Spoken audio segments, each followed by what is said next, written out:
А в 61-м, если я правильно помню, значит, Коми книжное издательство выпустило книжку про Коми народное жилище. Вот, отцу, помню, очень нравилось, он с удовольствием вспоминал, что такая вот и переплет красивый, и фотографии качественные этих жилищ. Вот, но на беду, это же самое, 61-й год уже все-таки не, там, не 37-й, даже не 53-й, да? Но, тем не менее, значит, кто-то из каких-то ретивых членов партии с 1905 года эту книжку увидел еще в типографии.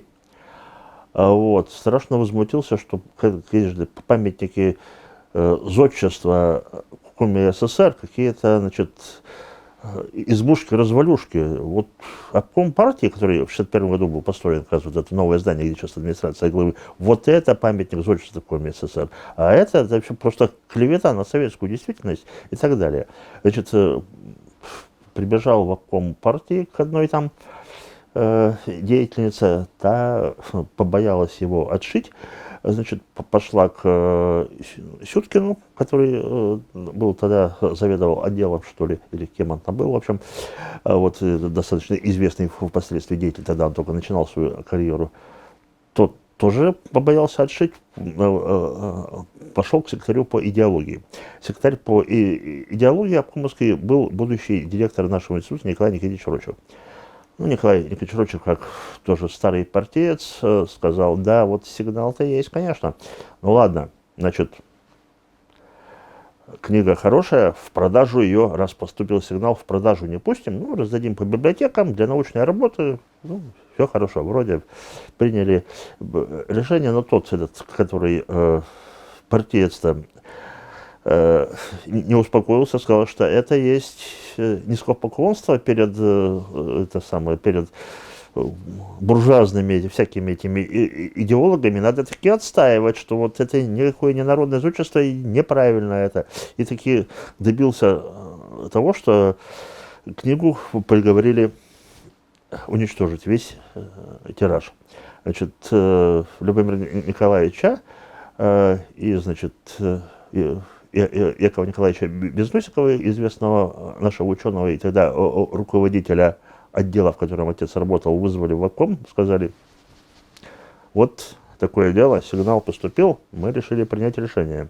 Те пытались что-то доказать, сказали, нет, все, решение принято, а вы идите с Богом. Значит, то есть никаких взысканий, ничего, но, значит, они ушли совершенно растерянные. Вот. И тираж был бы и уничтожен полностью, если бы, значит, директор издательства на свой страх и риск небольшую пачку книг где-то не припрятал. Поэтому отдельные экземпляры на самом деле сохранились.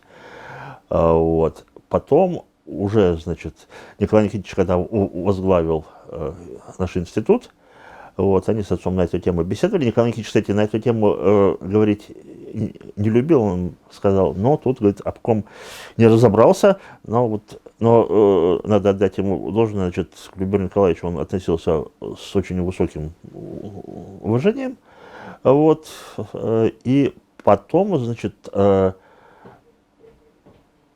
когда в обкоме партии вот сам Сюткин занял один из важных постов, собственно, они с Сюткиным и Николаем Никитичем предложили Любомиру Николаевичу опять эту книгу переиздать. Говорит, тогда надо ошибочку-то исправить.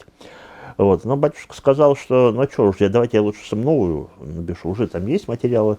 Вот. Он написал новую книгу, принес в издательство. Издательство ему сказали, мы вас знаем уже, и ваши книги тоже. Пока нам из обкома партии не скажут, что можно издавать, значит, издавать не будем. Ну, значит, соответственно, из обкома партии позвонили, сказали, что партия разрешает.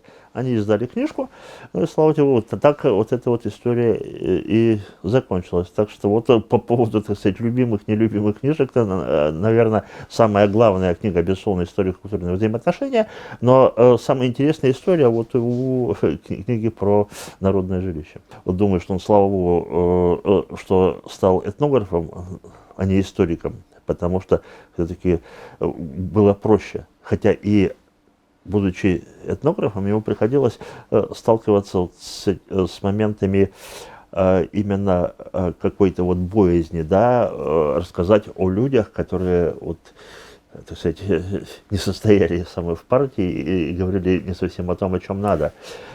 когда он писал какую-то статью, связанную с историей развития этнографии в Коми, он там упоминал Петерима Сорокина и Калистарта Жакова. Сорокин еще был жив, значит, это было самое начало 60-х, и ему сказали, что нет, это наши, так сказать, идеологические враги, их нельзя упомянуть. Говорю, ну как? Я же не говорю там, что они там великие политики, и надо следовать за ними знаем. Я пишу об их этнографической работе, конкретно, безотносительно к политике. Нет, ну как? Тогда будет статья неправильная. Нашли компромисс, говорит, Любомир Николаевич, указывайте статьи, их названия, но не указывайте авторов. Статья эта вышла, там действительно есть ссылка на сами статьи, авторы не указаны. Второй момент уже произошел в гораздо более близкое время, уже, так сказать, накануне перестройки, в середине 80-х годов, тоже статья по истории этнографических исследований.